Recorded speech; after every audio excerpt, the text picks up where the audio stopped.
यह एक आंखों देखी घटना है। एक बार गर्मी की छुट्टी में मैं और मेरी बहन मामा के घर घूमने गए थे। मामा के घर में नानी मुझे बहुत प्यार करती थी और मेरी बहनों को यह पसंद नहीं आता था क्योंकि वे थोड़ी शरारती किस्म की थी। एक दिन मेरी माँ की तबीयत अचानक खराब हो गई, तब मेरे मामा मुझे घर ले आए। वो भी मेरे घर पर रुक गए। जब मेरी माँ की तबीयत सही हो गई तब मामा जी बोले कि मैं अब अपने घर जा रहा हूँ। मैं मामा को कुछ बोल पाता इससे पहले ही माँ ने मामा को बोला, हाँ भैया अब मैं ठीक हूँ, आप घर चले जाइए। मेरे घर पर मैं और मेरी माँ ही बची और 2-4 दिन बीत गए।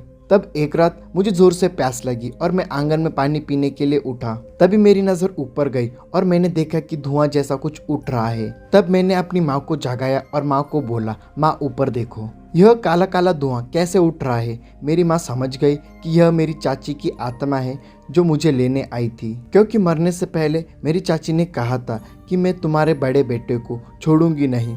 और तब मेरी माँ ने मुझे सुला दिया और खुद घर के पीछे जाकर बेर के पेड़ के नीचे बैठकर रोने लगी, क्योंकि बकाइन मेहंदी के पेड़ पर हमेशा रात के 11:30 बजे के बाद चुड़ैल आत्मा भूत प्रेत निवास करते हैं और उस पे ही चाची की आत्मा भी रहती है। तभी मैंने देखा कि मेरी माँ के आसपास बहुत सारी औरतें बैठी हैं और यह देखकर मेरे दिमाग में कुछ नहीं सूझ रहा था।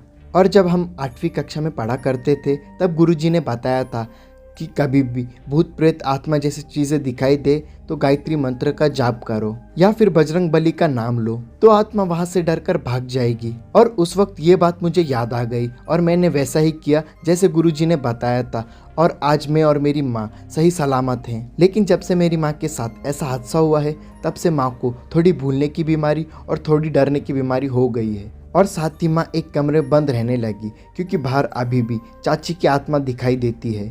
लोग बोलते हैं कि यह असत्य है, लेकिन जिसके ऊपर बीतती है वही ये जानता है। आशा करता हूँ कि वीडियो आपको अच्छी लगी होगी। वीडियो अच्छी लगी हो तो वीडियो को लाइक और चैनल को सब्सक्राइब कर लेना। मिलता है हमारे नेक्स्ट वीडियो में, तब तक के लिए बाय।